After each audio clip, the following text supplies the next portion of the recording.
ils cèdent, ils sont partis. Vous allez voir bientôt quand nous serons au pouvoir. Ils vont venir vite. Vous avez besoin de pouvoir. Mais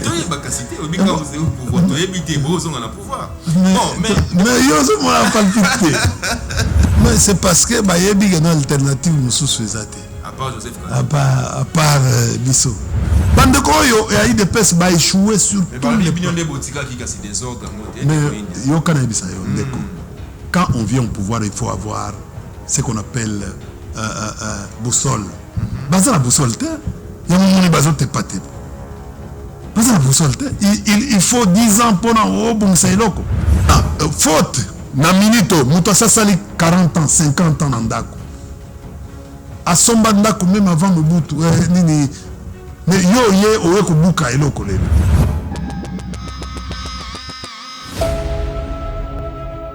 Bote bandeko balandi ya émission Masolo ya Kati. Lelo tokobeta Masolo ya Kati na ndeko India Omari oyo azali bongo cadre ya PPRD pe ya plateforme Sauvons la RDC ya ndeko Joseph Kabila Kabange. Na ye penza tokobeta Masolo ebele.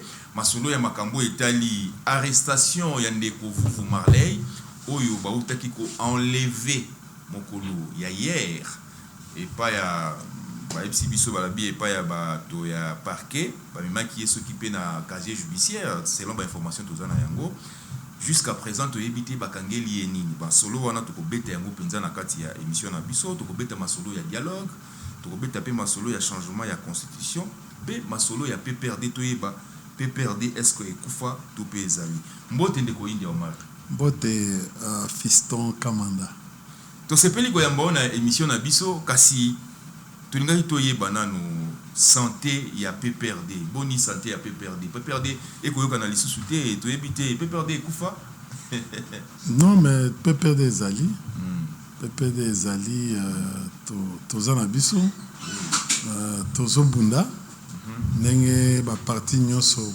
babundaka tozobunda et biso c'est pas pour rien que au Benisinga yao. Donc je salue tous les militants et cadres et parti du peuple pour la reconstruction et la démocratie. Donc vous savez tous en dictature, la tyrannie. Mais il faut savoir que ça là ndenge avec beaucoup d'intelligence tolingi bitumbana bangote nous sommes en train de mettre en place l'intelligence et on se bat sur ce plan là parce que toyebi que non raisonnement na bango ezamikuse bon nous sommes en train nous faisons très mal le PPRD d'abord les chefs du PPRD continuent à faire très mal. Il n'y a pas mutu au régime aux Bangali. Mais on cherche à tout prix ce qui base à la makasi. Il y a Kobomaye, il y a Salemabe. Bon, ils ont multiplié même le mécanisme, il y a isolé isolé bisonaye mais Zosimbagate. Non, ils nous ont proposé mbongo poste. Mais nous n'avons jamais cédé. Mais aux appels loyal, hein? Non, fidèle. Mais là, on est des autres fidèles à Joseph Kabila. Non, il faut pas faire, il faut pas comparer moi à mon grand frère Mende, qui, ce qu'on a parcours à Mende n'a jamais été, n'a jamais fait la politique par conviction. Oh, il y a solo. Oui. Aouta n'a pas visité Belé. Asana Tshisekedi, Asana Mobutu, finalement, il a toujours trahi partout. Mais Batuno Sobazaki na FCC, au Balungwa, Bakomi Lilo Kofinga de Okabila. Ça, la copie passe hier, non, c'est l'air. Qui peut-être Kolekayo, mais je regarde l'air parcours. Ce n'est rien. Ce qui compte, c'est ici quand on zokende. Qu'est-ce qui empêche que nos lobbies plus ridiculisé que Baninga Moussous? Moi, je ne fais pas la politique sur base d'opportunisme. Je fais la politique par conviction. Donc, c'est ça la différence entre Ngana Bango. Ce n'est pas Mbongo bien Nzala. Bango, c'est la politique dans Nzala. Ils disent que non, ils ne veulent pas. C'est comme ça ils cèdent, ils sont partis. Vous allez voir bientôt quand nous serons au pouvoir. Ils vont venir vite. Vous avez pouvoir. Mais maintenant, il y a une capacité. Vous avez au pouvoir. Vous avez pouvoir. Mais vous avez palpité. Vous avez palpité. Donc après, tu sais qu'elle s'est cabine. Est-ce que vous avez palpité? Il y a un régime où vous avez palpité.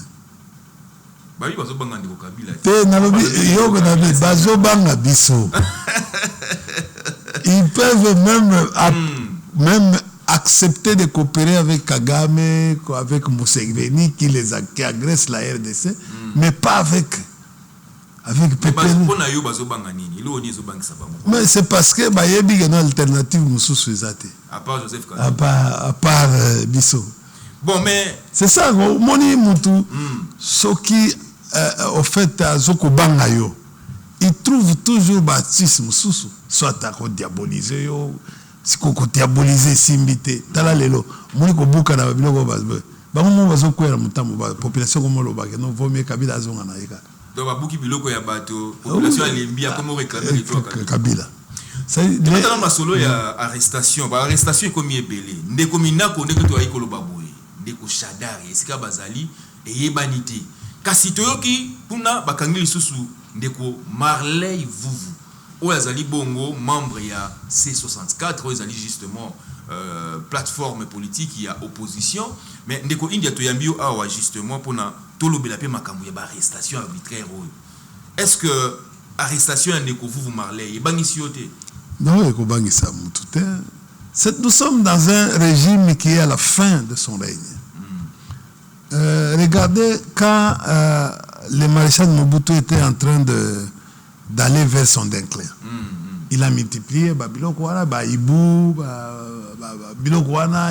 C'est-à-dire que non, il a dit que non, regardez aujourd'hui, quand tu vas en ville, qui commence à réguler la circulation? C'est la garde républicaine. Est-ce qu'il a la garde républicaine a une mission? Il y a qu'à réguler. Parce que les policiers vont échouer, peut-être. Pardon? Parce que les policiers vont recater. Non, mais ce n'est pas la mission. Il y a Bandekoyo. Au fait, si la police qui est payée par le gouvernement, qui est une membrane du gouvernement, c'est comme ça que tu es en train de voir les désordres qui se fait. Service national, comme Salah Moussala, il y a gouverné la ville. Bon, nous sommes dans une tyrannie, dans un désordre. Vous montez un truc au tax force. Bon, sans soubassement. Tax force, bisoto yebi en français. Mais apparemment, il y a une arrestation. Non, tax force signifie quoi? Ils ont équipe multidisciplinaire pour une crise quelconque. Et ça, c'est conjoncturel. Ça peut être 1 mois, ça peut être 3 semaines, 2 semaines, ça peut être 2 mois. Mais ils ont une mission permanente. Et comme équipe à Moutoumoko Kaka, il y a Général Kabouit. Ça doit être équipe à Bateau, les Pona, par exemple, assainissement, ou réguler la route, mais bâtir locaux. Mais tu vois ce qui se passe aujourd'hui. Tax Force s'est transformée, équipe torturée. Alors nous avons souscrit à la communauté internationale contre la torture. Oui. Même qu'on soit bateau, au Kangi Moutou, au Tindie Nani, na Boloko, au Sambisawi, au Kangi Moutou, au Zuye, au Bendie, au Tindie Nani. Mais non, ce n'est pas. Il y a une réglementation depuis l'époque coloniale. On ne peut pas. La loi coloniale, les décrets royaux existent sur cette cantassée. Nous avons les programmes nationaux d'assainissement qui a prévu la loi sur ça. Mais c'est des ordres qui sont en train de s'orchestrer. Mais c'est le chef de l'État qui est responsable de tout ce que nous sommes en train de vivre. Bon. Il nous amène quelque chose qui commence aujourd'hui. Regardez, tu parles des arrestations arbitraires. Les cas, il y a Marlin et vous. Comme Bayebi, Shadari, Banani, tout ça, Obeminako, Dunia, Pasteur Mulunda, et nous avons les Kavoul. Il y a beaucoup de... Il faut aller dans les cachots. Il y a même des cachots clandestins. Dans toutes les 26 provinces et toutes les communes aujourd'hui. Le procureur général ne sait plus comptabiliser les cachots. Alors, c'est dans ses attributions. Les maisons privées sont devenues des cachots à Kinshasa. Mais, et puis, nous sommes en train de vivre dans la ville de l'insécurité. C'est programmé. Parce que nous sommes vers la fin. Il faut traumatiser la population. Il faut qu'on tire une phobie. Babanga. Bon, nous avons un pouvoir comment banguer sa population. Alors que la population, le pouvoir devait ramener les gens vers. Nous vivons ça. Qu'est-ce qui se passe aujourd'hui? C'est un désordre. C'est ce que nous sommes en train de vivre. Un désordre. Donc on a contre l'arrestation. Mais au fait, on a arrêté vous. Comme ça, on vient, au lieu de lancer, s'il avait commis une infraction, pourquoi vous n'allez pas l'inviter à une avocat? Peut-être au Kima, au cas de Sanabouazaville, peut-être. Peut-être dans Goma, tu éviter. Mais finalement, Goma est un bon communauté. Moi, comme ils sont qui m'ont accueilli Goma, suspect. Ah. Alors, c'est eux qui doivent aller défendre, qui doivent nous protéger. Est-ce que tu as la dictature? Parce que. Mais tu as la tyrannie. C'est-à-dire, au-delà de la dictature. Tu as la monarchie constitutionnelle. C'est ce que Charles-Louis de la Seconda et de Montesquieu appelaient en fait l'autoritarisme. C'est ce que nous sommes en train de vivre. On vit, on est là-dedans. On ne respecte plus les lois du pays, la constitution, la loi suprême, les lois du pays. On fait ce quand quelqu'un garde à vue Ezali 48 heures.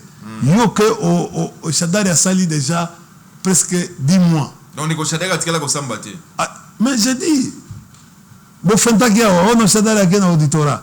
Bon, il y a un civil à auditorat dit. Non, ils ont feinté. On ne sait pas. Procédure nini. Au lieu de mettre Mouto, vous les reprochez de quoi? Mettez à la disposition.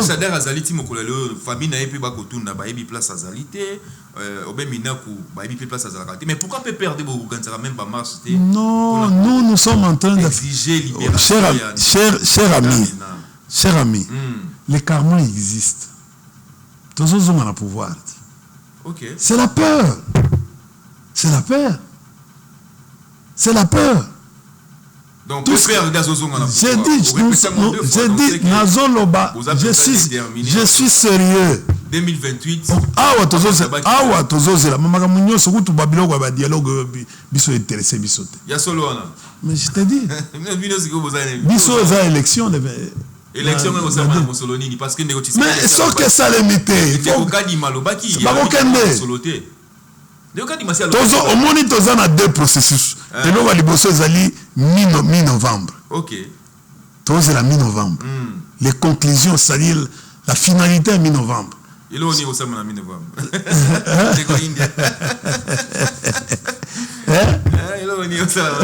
Mi-novembre. Mi-novembre. Élection aux États-Unis. OK. Ah, OK. Pour Donald Trump. Non, mais tout aux autres. Parce que Donald Trump a eu Nalobi boye. Tu as affronté. Vous affrontez Trump. Tu as affronté l'administration américaine. Kaka na mboka na bango. Sikoyo yo moniteur ndenge IDPC a palpité pour ko porter plainte na Trump nani na administration Trump. Au moniteur no IDPC za palpité à Baction na ki ndeko Joseph Kabila. Alobi ke ndeko Joseph Kabila a collaboré selon même rapport wana ya abatie conditionnel américain mais bala ça c'est ma preuve to quel c'est qu'on a justice bango ba preuve bango ba lobi ke ndo kabila kina ina goma akene ko sala ni na goma yo kana bisa yo akene ko sala ni na goma il faut qu'opposer bango article 30 de la constitution. OK. Tout Congolais a droit de vivre partout, d'installer résidence naïe partout. Là où il peut. Mais comment kuna ba bi ba rebelle ba ça. Mais ce que ba rebelle, ça veut dire que non, c'est-à-dire que non Ndeko président a cédé Goma na Bukavu. À ce moment-là, c'est lui qui sera frappé conformément à l'article 74 de la constitution. Ils ont piégé. Et donc on a au moni na bia zanga eloko nyonso meko zanga maelete. Donc ne ba ngomba ko boya ba to ba ke de Goma. Ezama be makasi eza même condamnable. Donc ils ont là que par contre c'est l'article 74 et Pessi Ningisa na président a protégé Congolais nyonso. Et puis yebisangai depuis bakanga Goma tilelo bunangana tilelo. Quel est l'effort que le président au fait Chilombo a fourni pour que nous va reconquérir Goma Nabuka? Mais à négocier bon, mais il négocie, c'est-à-dire que non Baza mais s'il est en train de négocier, mais non, ce qu'ils ont négocié alors il y a le barrage à négocier jamais n'a pas patin mais ils ont négocié. Ça veut dire quoi? On ne peut pas ramener, l'IDPS ne peut pas nous ramener des... au fait, il y a le quota. Mais on va dire qu'il y a une diplomatie agissante. Tant qu'on va négocier na Doha, en Suisse, et puis on va accord signé à Washington, on va bien aller. Bazo négocier na Gagamet. Ah ouais, bazo le bagage, bazo il s'abisoni. Bama ça na bango, tu sais. Bah on négocie na bama ça na bango. Vous comprenez? Donc, vous voyez déjà que non, qui a créé l'insécurité au Tozango? Parce que Bango va négocier entre Bango. Mais c'est Tozate. Bino bozate mais bako lobake ndeko Kabila azana kati. Siko yo kana ça. Côté wana vous répondre. Yo kana ça. Na kuna tango bakena ko négocier ba mona kabiso. Da ba mona ka nego India te ba mona ka nego. Mais na lobi que non, est-ce que ba mona kabiso? Est-ce que nini Bango baza ko insister? C'est que peut-être baza na ba preuve, peut-être que no bo éviter. Mais ba preuve yango ba la kisabino te. C'est pas mana ko la kisabino que no ba preuve. Vous comprenez? Bon là ça, ba kosela kina ni onde ko mususu alobaki awa que non ba alobi que non mais Bango musala na Bango ezali kokosa. Kokosi la batu makamba. Mais lelo c'est quoi suki? Lelo ba suki. Mais nalobi musala na Bango. Mais nalobi awa. Sali rebelle. Awa Bango ba kosela kibiso. Oh non, biso mutu to intégrer Banyamulenge baza ba mais lelo ba discours lelo ezali. Banyamulenge sont des Congolais. C'est eux qui disent ça. Nous on avait dit parce que tant que toyaki na intégration mais le discours tu as vu Ndeko Kabuya avec si banane Benyamulenge on comprend mais Bango mais Kobeng sa Bango Kobeng Bango bazo pesa discours il y a division entre les communautés mais Bango moko il trouve que non c'est important baya kusala apologie à Benyamulenge na cesse bazolo babilo mususu parce que bango ba sepelité na makamunde ko fayula lobaki ndeko fayula lobiki no bandeko wana Banyamulenge bali ba congolais bon ezaki vraiment si jeune abisoté mais lokolo soulever yango nde tozo ko beta masolo yango mako banga monte za sujet sikoyo tango bato ya UDPS to bandeko Kabuya amoni ke makambo ndeko Martin Fayula lobi et c'est pelisi bangote parce que pona bango bato ya UDPS Banyamulenge bazali ba congolais. Bon, de toutes les façons, je vais vous dire, le concept de Banyamulenge a été créé en 1976 par Papa Guizaro Frédéric, Papa est ministre de a créé Kango. Oui. En 1976, c'est-à-dire avant 1976, et là, on a raté. Papa wana zalaki master ya Etienne Tshisekedi wa Mulumba, Guizaro. Azaki pe master ya Karegamire, azaki pe master ya Bisengimana, azaki pe master ya Kalume Mwanakambu. qui va pire na vieux sphinx. Vous comprenez? Mais ce que total histoire na biso ezali fin 15e siècle. Donc fin 14e siècle. Yango monaki à 1482 Diego Kawa yaki ko découvrir deni embouchure ya fleuve Congo. À l'époque tozaki na roi o babengi Nimi. Tozako benga plus tard Mani Congo. Et puis avant Nzingankuvu. Vous comprenez? Oyebi ba guerre na biso wana soko landi royaume Congo comment c'était organisé était organisé avec des provinces. Nous avions l'empire le royaume Congo qui était réparti na Congo Brazzaville, na RDC, na Angola et na Gabon. C'est comme ça que nous a trouvé le peuple Yaka. Les peuples Yaka viennent de l'empire du royaume Congo. Après guerre na bango bagenda ko bunda na Angola bagenda ko bunda ti na Gabon pour la chasser parce que ce sont un peuple guerrier. Les retours on les ba s'installer na Bazan Bazangu comme bengalais zaki Bazan Congo bagenda ko s'installer na côté ya Kwango. Parce que ce sont des peuples guerriers balinga ki ko sangala susute na bandeko na biso ya royaume baki ko sala empire na bango empire Yaka parce que c'était des guerriers. Et ça histoire tandis que na 14e siècle donc 14e 15e siècle les royaumes na Rwanda ils étaient déjà bien organisés. Ozomona soto lingi to landa mboka na biso eza mboka oya sangisa. Il y a eu 5 groupes sociaux qui ont composé la RDC. On a les Pygmées, les Bantous, les Semi-Bantous, les Ninotiques, les Soudanais. Vous comprenez? Oui. Les Ninotiques, il y avait ces gens-là. Avant, Bazalaka déjà. Ninotiques, quoi. C'est-à-dire, il y a un peuple mogo, berger, peuple pastoral. Commerce na bango bazako sala sur base ya bétail. Bazako oteka soko landi première guerre entre les Bashi et les Rwandais. Donc les Batusi babunda na 1388. Première guerre. Pour la conquête il y a Mabélé. Donc même il y a île et Idjui. Ba Rwandais ba ngoba zoyango depuis guerre banda les lotés ba guerre entre ba Congolais na ba Rwandais ba banda les lotés entre les Bashi. D'ailleurs soko tali histoire à Bashi komona les Rwandais ont toujours été ba peuple menteur. Mais au fait Bashi ba bengango ba Nyabongo.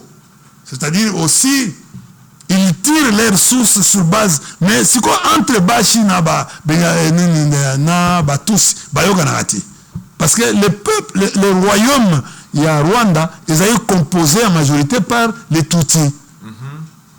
Comme il n'y a que 3 tribus au Rwanda, nous avons les Hutus, les Tutsis et les Tois.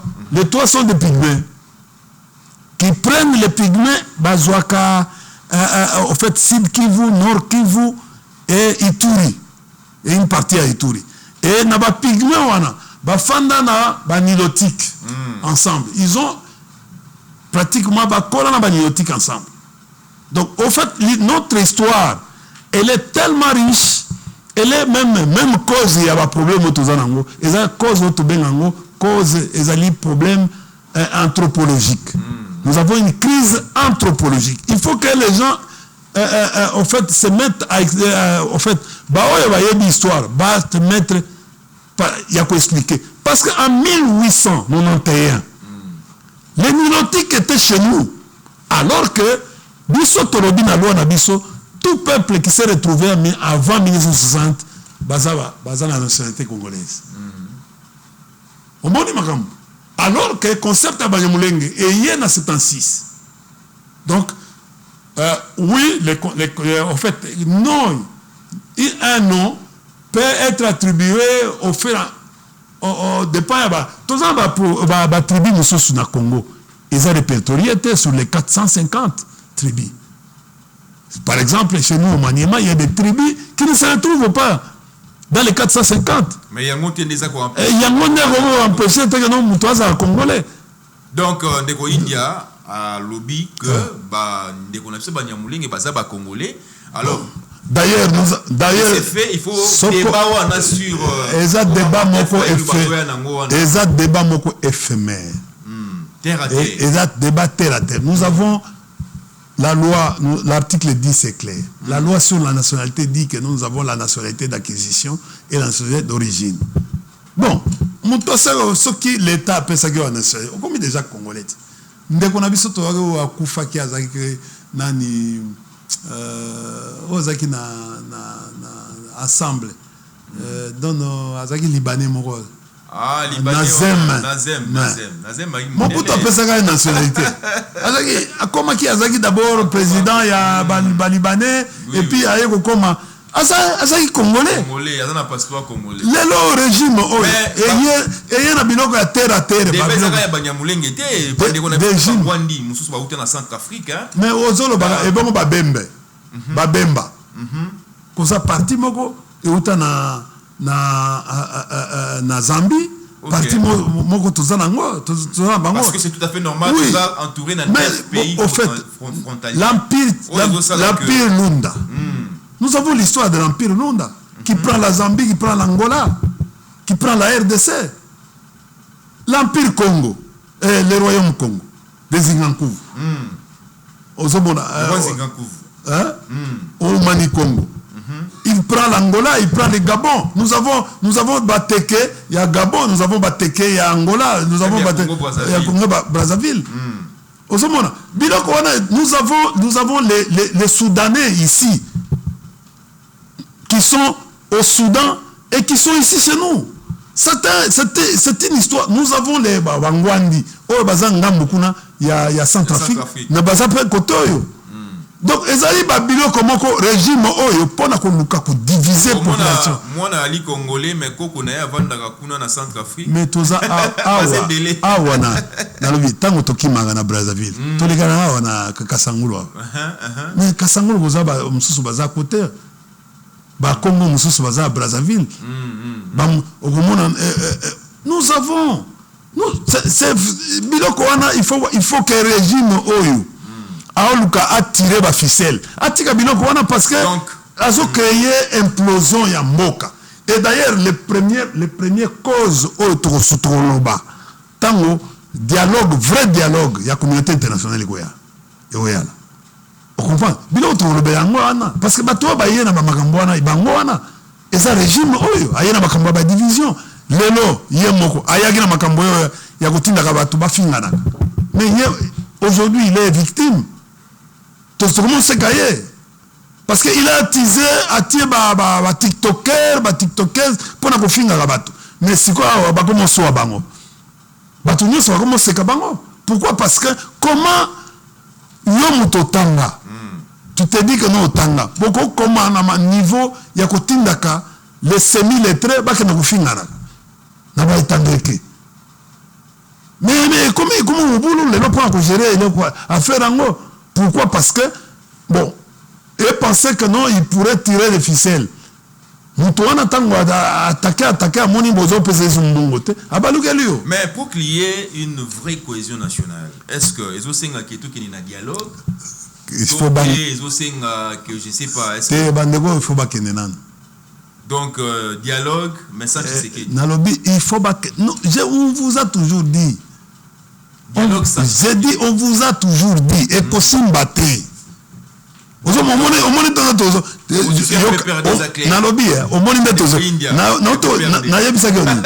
c'est la mi-élection mi-novembre. Au moins, on va trembler à convoquer dialogue. À ce moment-là, ça sera un retard.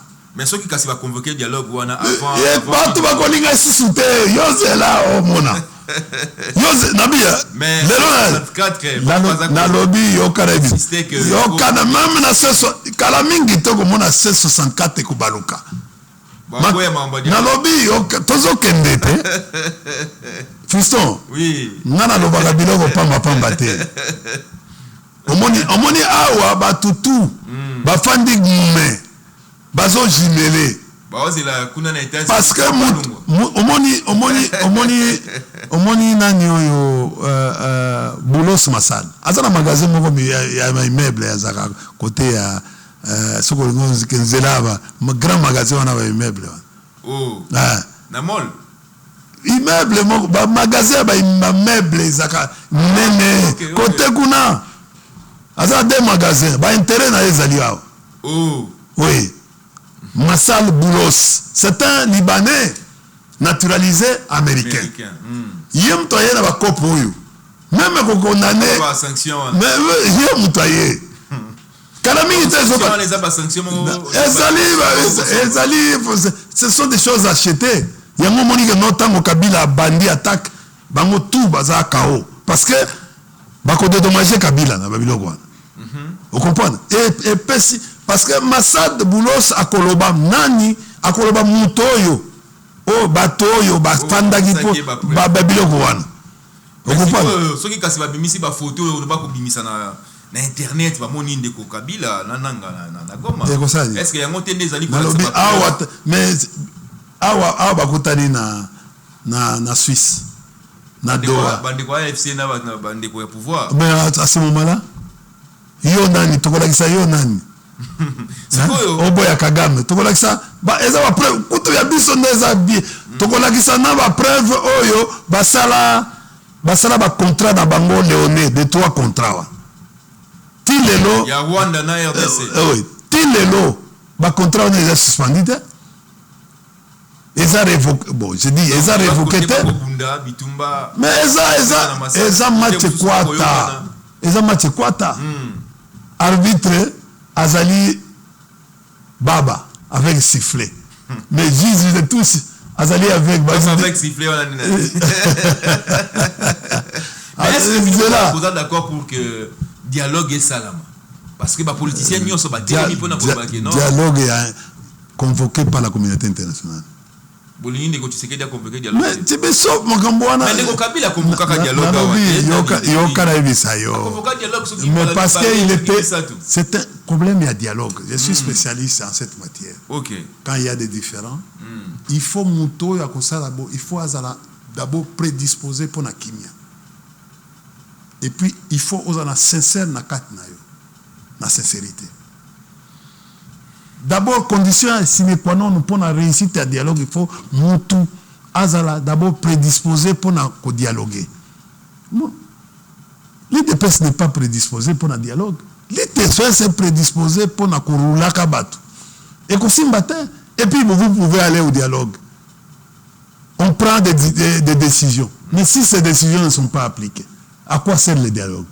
Nous sommes aussi au Timbela, Genon, Babylone, Yango Monaki. Au monaki mais c'est Lombo à l'obi nini na Gabon à l'obi et que c'est la première fois basta la dialogue différent ba dialogue nyonso ya monde ko dialogue différent on a pour na yo ni ko banini mais on a compris te na histoire réalisation internationale totika ko mona iloko wana dialogue eza invention na bisote. Et vous avez différent dans le dialogue et à monde de Mobimba, ça veut dire quoi? Mais à ça là, auto ça la dialogue, nalobi, auto ça la dialogue, et ça les maillots comme ça yo, et ça les matés. Donc dialogue on est au salamate. Mais pas ça là qui concertation, et ça qui dialogue. Et aboutir nani, ne connais pas Eberanda, ça là qui concertation, et ça qui dialogue. Mais aboutir nani, va trouver la solution. Vous pensez aujourd'hui que non, on peut exclure, vraiment, on peut exclure quelqu'un des acteurs majeurs dans Makambo Etali, Masolo, Yamboka. Awa, régime les Obangabiso. Les Obangabiso pour l'année. Et Kangi, mais Azoko Karate. Et comme tu as un niveau à Kokangara, Bamarle vous. Au niveau. Et puis avant, bango moko bazoya koyebisa biso ke nomba omoni mikolo yo moyen temps abi India omoni mikolo yo yebisa ba petit na yo mikolo yo moyen te on comprend ba moni que non ba critiquer bango trop tellement trop pa makambo ba arrestation arbitraire ba luka sikoyo tango soki ba soigner ndambo ba luka soki muto asali moins eloko muke ata soki c'est sali 2 ans ba zongisa rango comme ça ba kanga parce que quel est le problème? Vous comment a commencé à gêner les pouvoirs actuellement. Tu as vu cette histoire, la contradiction entre Madame Wivine Molekana, Sernaye, c'est que comment on est? Non, la fille là, qui n'a. Il y a Mati, affaire Mati. Au moins une contradiction. Mati m'a mis wata. Hein? Apparaître carabouille. Comment est-ce qu'on a mais il faut retourner à Wivine. Namoni Wivine aza jité makasi. Asali vidéo moko ya mater. Non mais. Azo mi funda ye moko. Azo défendre ndeko na ye. Non. Mathias ndeko na ye to ndeko na ye. Mais il faut que et puis basala la vidéo ba bongo te. Soko bazo azo se reposer na nini? Pourquoi il y a ça politique? Il faut que préparer ma biloko mususu. Hein, camarade ancien camarade nangai ya PPRD. Obeti mabe obeti fo eloko na si milité. Bon, to komi ko kene pena na suka ya si milité. Na ebité. Débat mususu ezali changement ya constitution. Est-ce que beaucoup de monde que Sengeli va changer la constitution pour permettre peut-être que Nandeko Kabila ce qui a postulé à Zonga parce que Bandeko IDPS Balobi na la constitution actuelle Ndeko Kabila était en matière Kiti à côté de la sous postulé parce que c'est là déjà c'est à Kendani. Bango Bazambe. Bango Balobi constitution où il toza nango lelo et ko pekisa Ndeko Kabila Zonga li. Na lobi Bazaba. Non, il y a. Mais batanga raté batwana, il faut pas ko lobela ngai batanga raté. Non, ça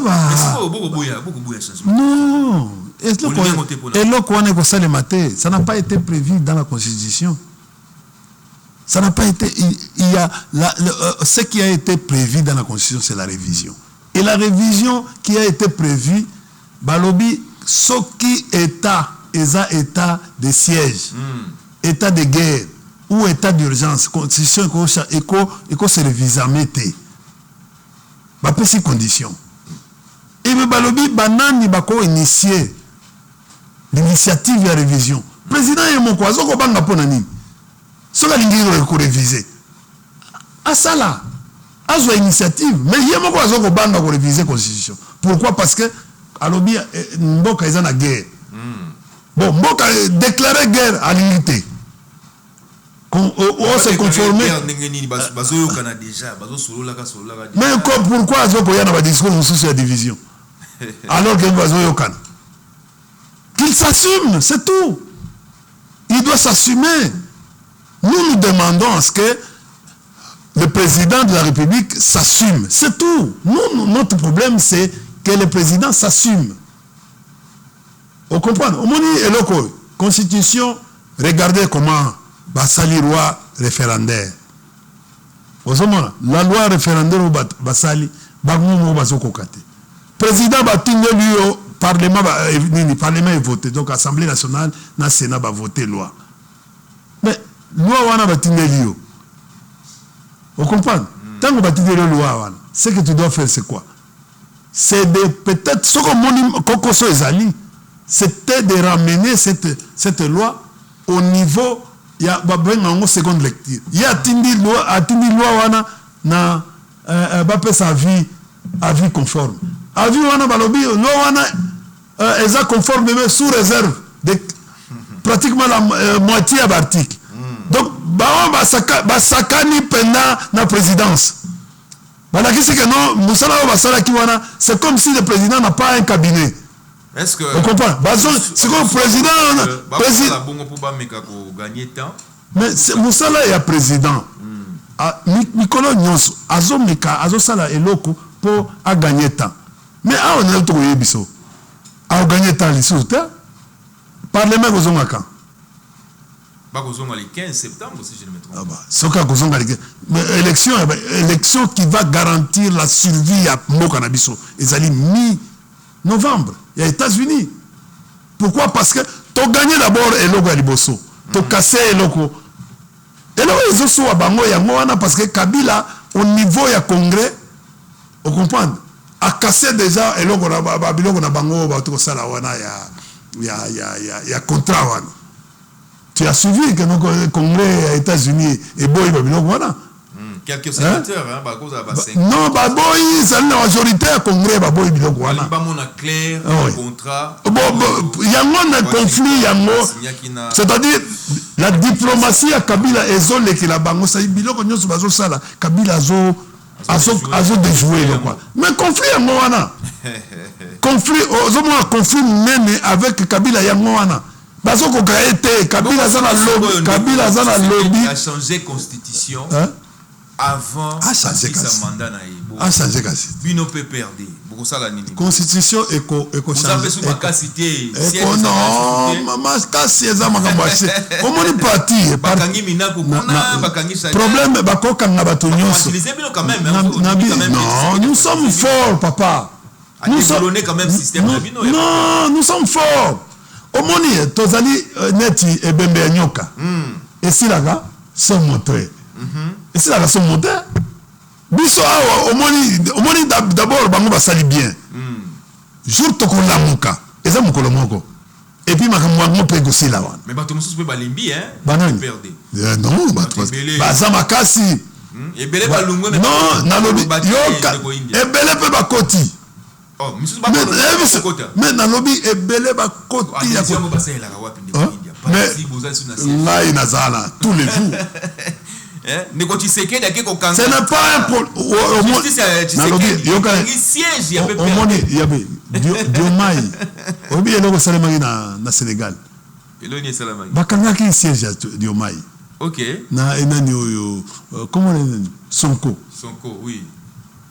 Mais comment Sonko azaki na siège était azaki na eloko te mais aye a gagné enani Diomaye aye ko gagner élection. A gagné élection de. To comme une majorité silencieuse bato baza na masina baza na changu baza zela kaka bukolo de lelo to lo bake comme nalobi comme ya ko sakanate ozomona omoni marche moko ko sala kala mingete les 15 tu vas voir les pépères. Oh, vous ne pouvez les 15 nalobi tu vas voir les pépères. Nalobi tu vas voir nalobi tu vas voir toute initiative nani mokonzi na biso alobaki toute initiative. OK. O ezokende na cadre ya ko protéger constitution toko il faut to. On peut perdre ko protéger constitution. Nalobi mais ko India za tous on a maximum muke. Na 2016 si je ne me trompe pas bino pe kozaki na likanisi ya ko réviser ba article ya ya constitution. Yo lobi ba tout ba vieux bochab. Na groupe na ye na quatre toi il deux parties.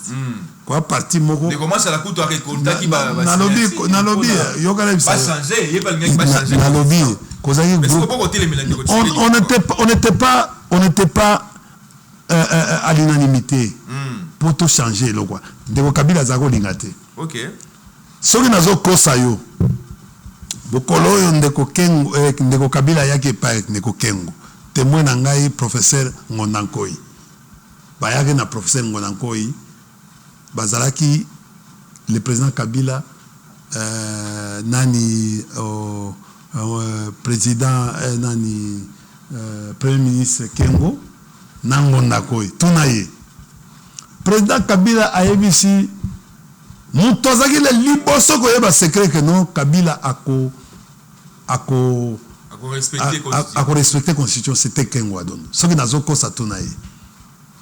Nous, on n'est pas. Non, mais il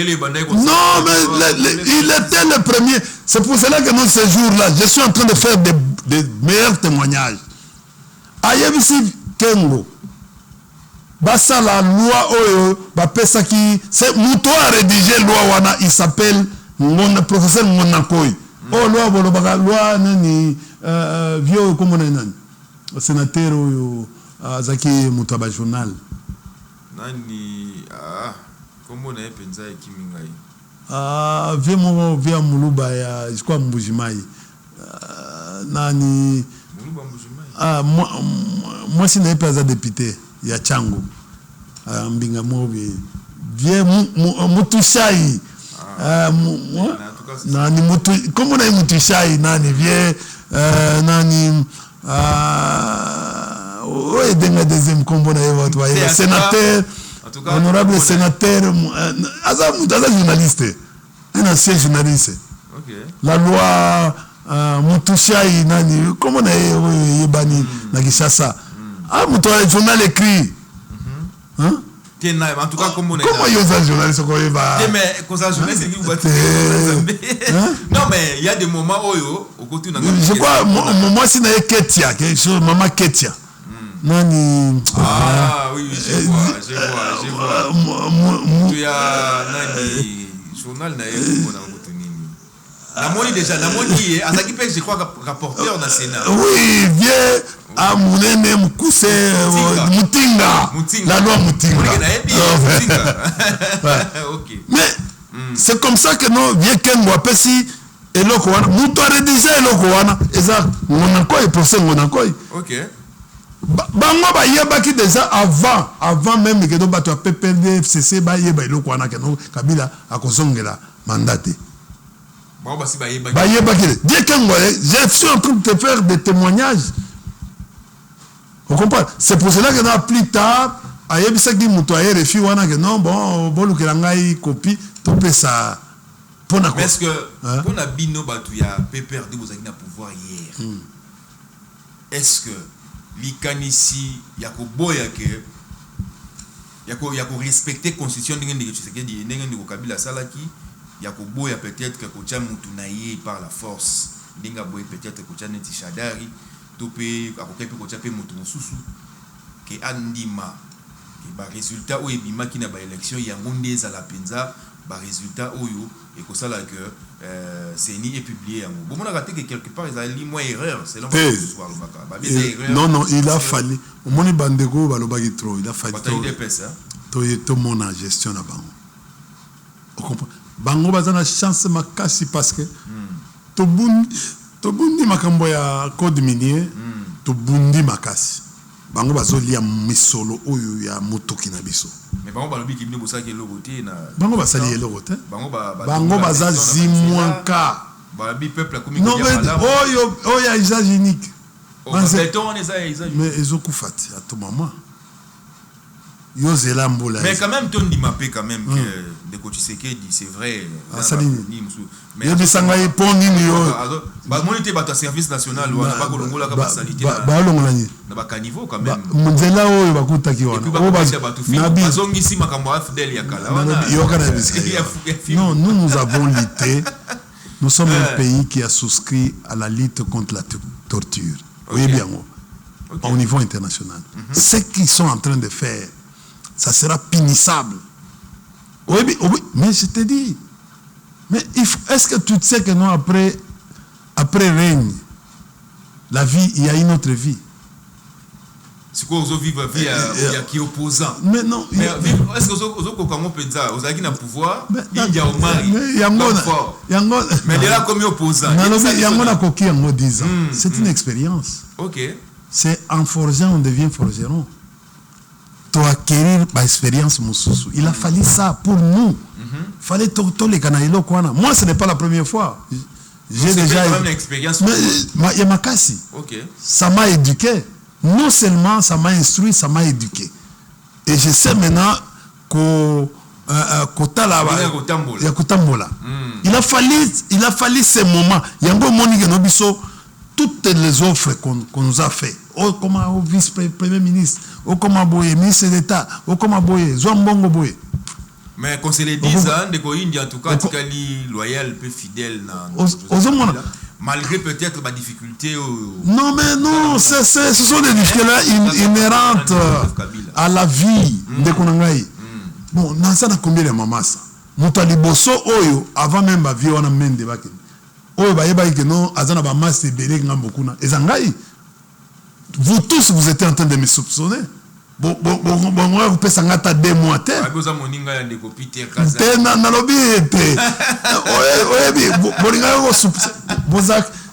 biso mais ils ont fait politique, c'était quand nous nous. Mais qu'est-ce qui se passe aujourd'hui? Est-ce que tu fais un bango sous? Non, parce que mais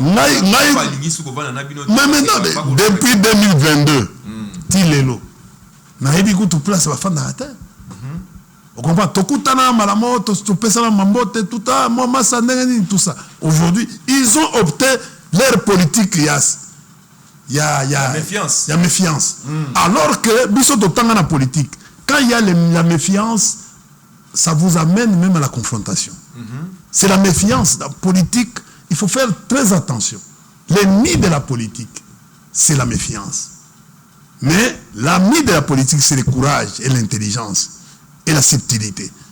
Mais la méfiance vous amène à la confrontation. Parce que tout ce qui se passe aujourd'hui, c'est la méfiance qui provoque aujourd'hui que nous peut perdre na bango toujours canate. C'est la méfiance, nous sommes méfiants les uns les autres. Aujourd'hui c'est 64 na bango la population na bango, c'est la méfiance et l'arrogance qui fait ce que aujourd'hui population bazokutana bango. Regardez, tu es humain. Comment yo mokonzi okotinda batu bakenda kobuka bandako ya batu mbula oyo bandi bobuki sans solution exacte et batu na bazana mikanda à l'état même bon imaginez qu'on a ça la expropriation mais il y a des conditions pour arriver ok yo identifier batu oyo azana mikanda bon tout ça bon écoutez. Bon, on vous loge en attendant. Vous comprenez? Mais quand vous n'êtes pas humain, vous faites des choses comme ça.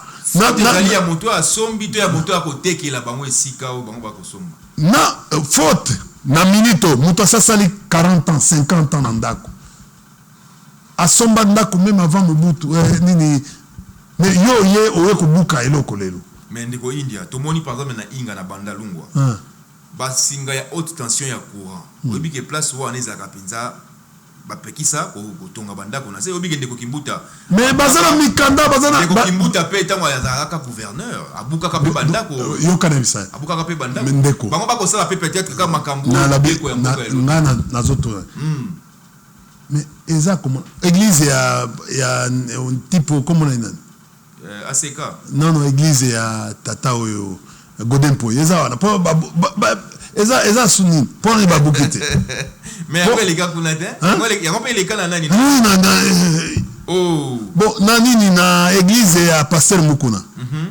Eza na place oyo ba jeunesse baza ko la formation. Pour les babuki yangote. Donc il faut pas passer il faut pas exemple pas qu'il n'ako buka na. On a limité ndako oyo omoni na coin. Soko ningo kende pa maman Marthe.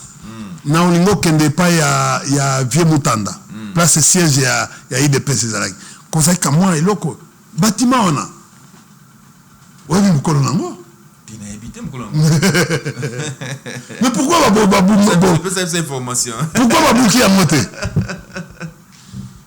pourquoi babuki yango c'est-à-dire biso tosala tango ngai nakenda kofunda cheo Kitondo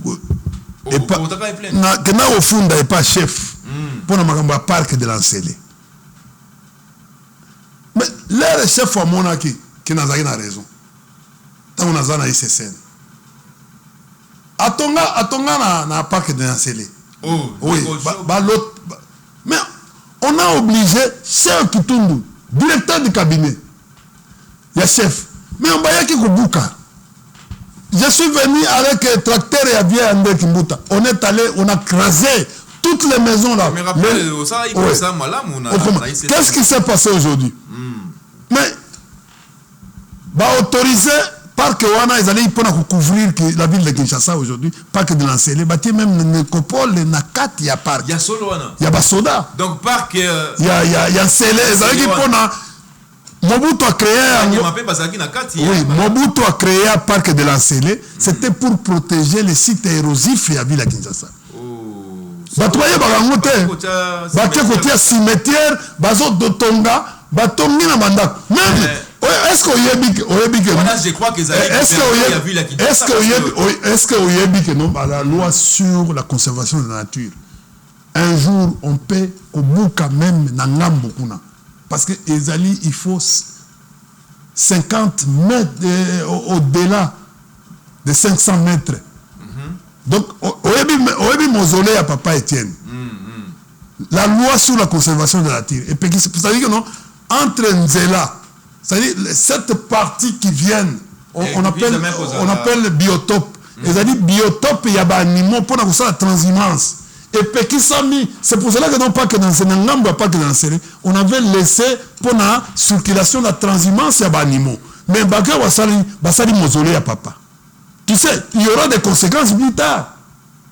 Tant que Bango Bazo Sala, il y a des répercussions. Un jour, régime Moussou Koyaka, on peut rendre des comptes aussi.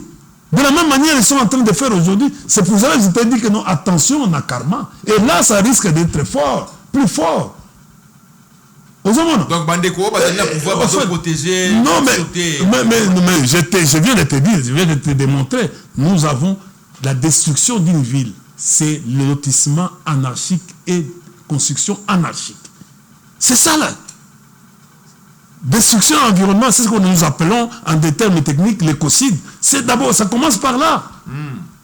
Nous avons ainsi, on avait réservé, par exemple, Babissika. Bato bakoya na pouvoir. Imaginez que nous sommes à pouvoir, balobi GB il faut qu'on rase yango. Boko silika. Quand on il faut qu'on rase yango, boko silika. Parce que ce sont des sites oh mundela tika yango et des sites marécageuses. Bango bati yango que non champ de tir. Na GB wana, ils ont champ de tir. Koleka nani kanchati, ils ont champ de tir. Awa côté à promenade au Monico Kobanda, ils ont l'air vieux baramoto, ils ont champ de tir. Bon, ce qui est à la mouki n'a pas pouvoir, habito casser mandako.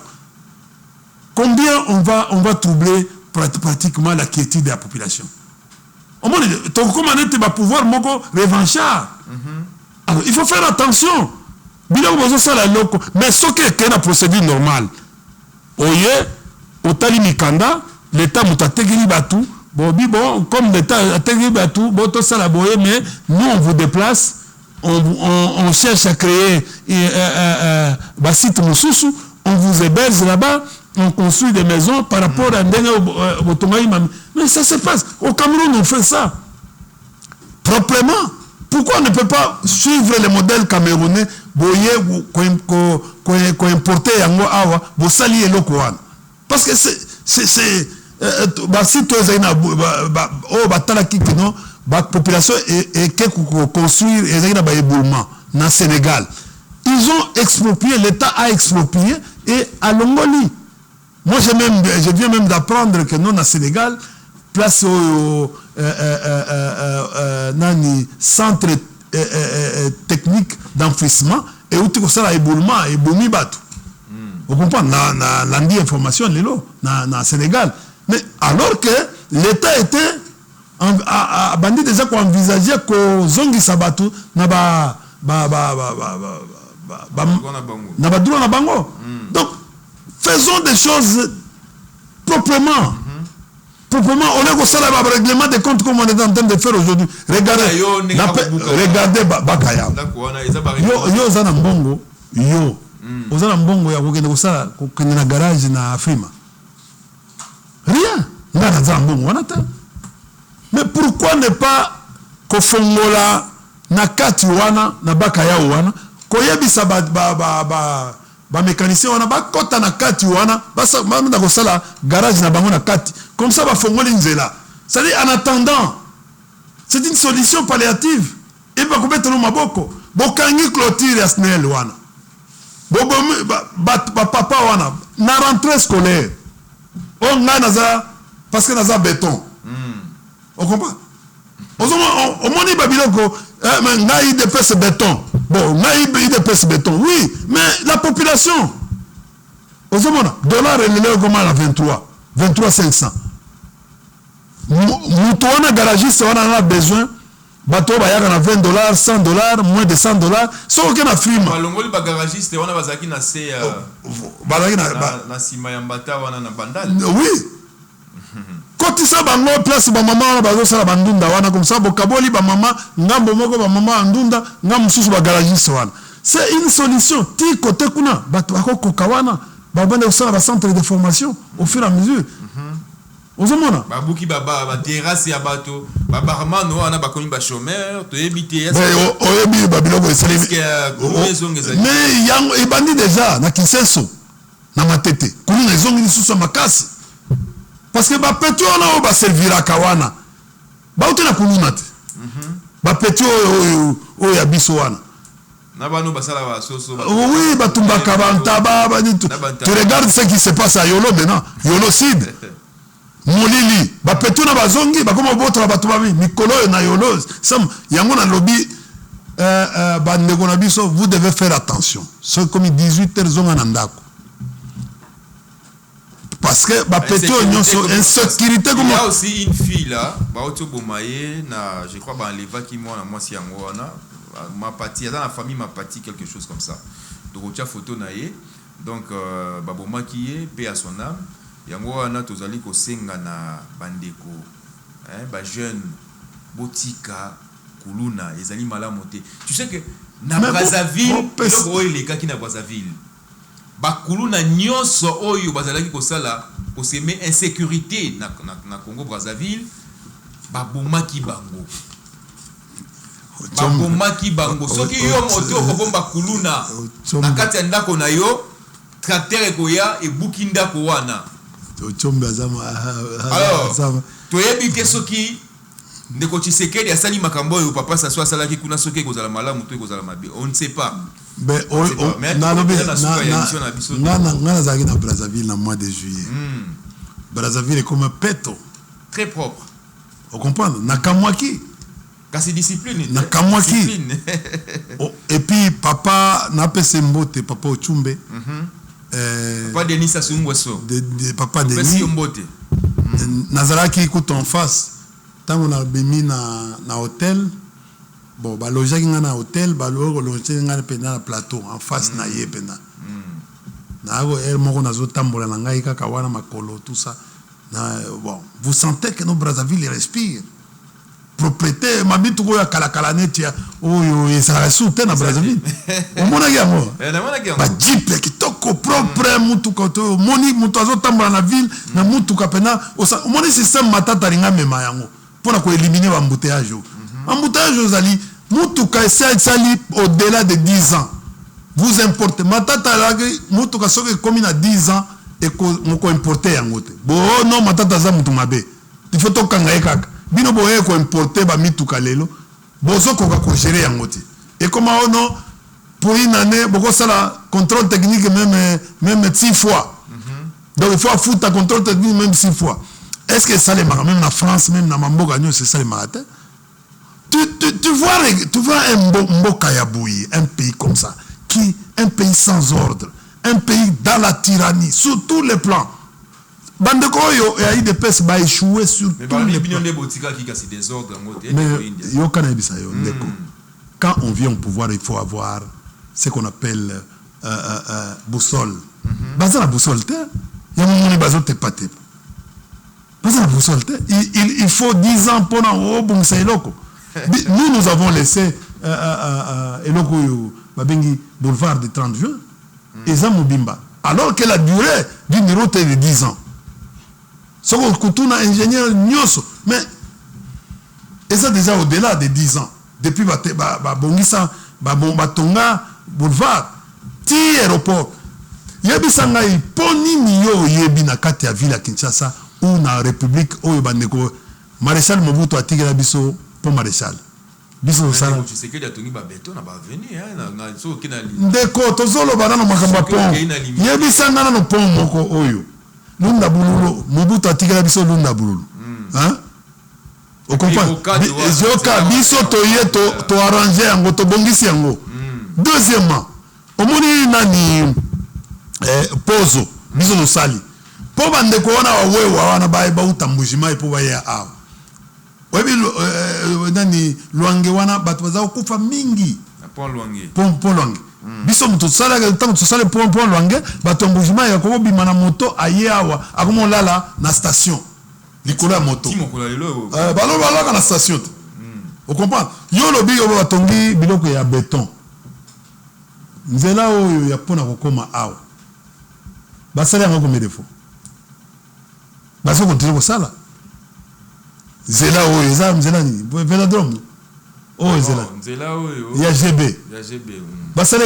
combien de fois baso tiaka béton yango ezali mélange eza malamu te alors okobenga yango béton et biso tomona béton na époque ya Mobutu ezali oxela béton oyo ebima kavini kasavubu ti lelo basala eloko depuis basala nzela wana ti lelo nzela na ebukana te oyo babéton oyo ya babéton baso des moutons pour réduire bambo yango esali fissure esali déjà fissure bato bakomo des moutons lingi koya Rocalde omoni ndeko Félix azo ko inaugurer kaka biloko na biso Rocalde eza biloko na biso eza ba projet biloko za kisangani yes quoi comme ça là to sil saki depuis 2018 tozako zela inauguration Kabila Kei aye a inauguré en face il y a palais du peuple eza eloko na biso Balbi regard ya Kolwezi te Kolwezi eza biloko ya muyai peza biloko ya bien na yo bozo ni mandeko pardon na nini eloko ya nabi yoko na ça tokei a inauguré eloko ya Kolwezi eza eloko ya muyai ya gouvernement provincial tokeka donc muyai mutu azaki non boni boko eza eloko eza plan makambo nyonso na financement ya vie muyai na financement nyonso ezaki bouquet toke na Kamina omonaki Shadari akenda kotala nini captage d'eau auti koinaugure mais ezaki biloko na biso nyonso oyo azosala Rocalde ebanda wapi ebanda na mais c'est ça esali oyo babenga yango continuité de l'état eya problème te biso moto totrasa makambo d'abord Rocalde bandi wana Rocalde bandi na mbudi ti peine c'est ça le Rocalde la Rocalde c'est notre affaire avec Sikomine eza bien kokende kaka koinaugurer ezaki na mbongo financement nyonso kutu bakoma mikolo bakoma kobakisa yango financement mosusu additionnel bakoma benga yango financement additionnel. Donc malgré financement il y a additionnel partenaire c'est quand chinois kaka c'est commune partenaire chinois chinois yo gouvernement congolais pe akomisa ka mosolo na kati ya kesa leta yebisa ngai à part chinois partenaire nini bango ba memi ba américain pe ba yaki eloko oyo ya mama yemu eza Kimbuta c'est projet Kimbuta financé avec la Banque mondiale. Oui, kende ko talango babuku bango basalaka pona konuka tango bazo ko inaugurer Zando siko ya linani Zando ezali na Ngobila ça n'a rien à voir avec ça n'a rien à voir comment Ngobila zali na union sacrée Ngobila azaki voter qui peut perdre non en tout cas il y a to komina suka on comprend que non ezali na ba idée nini tokosilisa baide nyonso Zando ezali topesi bango Zando mais Zando yango ezosimba te ezosimba kaka te oyebi pourquoi ezosimba te ezosimba te mpona po toyoki ke batongi bawese te kuna bato yango na ezosimba te mawa tro bato oyo bakokaka eloko te liloba no asuka ezali nini ndeko India liloba na ngai asuka par rapport à makambo nyonso toza na date mibale oyo tozozela mi-novembre ndo solution ya RDC mi-novembre na 2028 bandeko oyo il faut bakanga bisaka bakende na bango et c'est surtout babiloko wana ngana bandaka bongo biloko wana nalobi biloko wana nazoyebisa verité na koseka mais souvent la RDC bango balobai ki baza d'accord pour le dialogue nalobi boye dialogue est incontournable oyo kozala convoqué par la communauté internationale est incontournable et kozala imposé même tozo ke notre oyebisa pesa date mibale nalobi dialogue sans Tshisekedi nalobi dialogue sans Tshisekedi nalobi boye est-ce que ozo comprendre ngai na lobi boy eloko ko déterminer échiquier na biso vie na biso ezali élection ya mi-novembre omoni orgueil nyonso ezosalema awa omoni orgueil arrogance oyo orgueil ntango tokokóma na mi-novembre bao nyonso oyo bataliban baokanga minoko na bango okomona ndenge taliban akoyeba komarche kitoko okomona impolitesse makambo akoma korespecte memi akoma korespecte mpe bato soki toleki wana tokomi na 2028 tokobeta sifflet na butu na minuit na 2028 na minuit tobeti sifflet match esili tokomi siko match ekwata match quoi, c'est-à-dire que non, arbitre, à cause na sifflet mais baba, juge de touche, ça na bala qui tambala mais baba, non, bazaba aveugle, c'est-à-dire esui. Ok. Mais terrain moi il cause terrain à Milangi, bale ya libende, mais siko keba mazembe azwa, mais makamaka boye. Keba mazembe azwa. En tout cas, to sepeli. Azwa penalty. Keba mazembe azwa penalty na carré. Mingi ko ya mandeko India Omari wazali bongo cadre monene na kati ya PPRD. PPRD wazali bongo parti ya Joseph Kabila Kabange, ancien président na biso. Tozali ko senga na bakonzi ya mboka na kombo ya ba famille, famille ya ndeko Minako na ndeko Shadari. Basenga ki biso penza to lobela makambo yo ya libération ya bandeko wana parce que ça fait déjà plus de 7 mois ils sont pris en otage wana bazali ko mona te esika bazali ba yebi pété famille azali kolela na tondi botoni ndeko India ndengo ndi maki invitation na biso mona ni bongo na mikolo mzali ko ya merci libération ya ndeko Shadari ndeko Minaku ndeko Pasteur Mulunda ndeko Dunia ndeko Kavul ndeko Kamizelo naba oyo nyoso ba ndeko nani petit nangai oyo onokumba na bandeko nyoso o bazala kati ya bakumba ezala Lubumbashi ezala na Mbujimai ezala na Équateur baza belé natika komona régime na marka ata période ya Mobutu ezala ki kosalema bongo te tozaki na ba snip DTRP, tozaki na ba ande, tozaki na CNRI,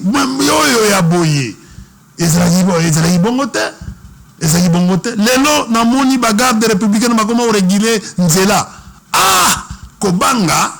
O kobanga lolenge nini. Merci beaucoup Ndeko India. Tout le monde a dit bon on a mis le misali koya. Ah oui! Kinois, tikana bisayoke. Désormais, raison ya kozala lisusu locataire na Kinshasa zate. Po concession Maman Mireille Sampi. Bamemeli bana ya Kinshasa cadeau. Comment lelo bayer, comment bayeres ezali possible. Ozwa lopango na yo ya 20 mètres sur 20. Yoka bien. Na meka au centre à 50 mètres et entrée Kingakati. Yaka kozwa lopango na yo na mbongo muke. Awa, bongo ezopesa madiku. Okoti en possession ya lopango na yo awa. Oza mobimba na ndenge kosakana te. Pas question ya mutungisi. Très bien cadastré. Likambu ya mikanda papa mama na sire yo lala na yo pongi ya babebe to awa. Oza mobimba na ndenge kosakana te. Oni tiasili. Tete. Tala. Deuxième adresse ezali Kinkole. Quartier Mafolo, entrée cimetière ya Kinkole awape, okokuta terrain très bien cadastré, terrain 20 sur 20 kaka, bien borné déjà pour un géomètre. Awa, likambo ya koko seza lisusu te. Onga nazalaka na mutuka te, onga nazalaka na ti, nga wewa, to mutu makolo. Yeba kokokota bien, ezala na site ya meka utonte, ezala na site ya entrée Kinkole, nyonso oko se retrouver poza mobimba oyo wapi. Profitez déjà na offre oyo, mbongo ya muke, awa, oko yeba sur place pour futi mbongo diku, okoti en possession, ya parcelle na yo, ya terrain na yo, kaka ndenge zalaka. Okoti en contact, na concession, Maman Mireille Sampipe, okomi papa lopango, okomi mama lopango, oye longa te. Keyo,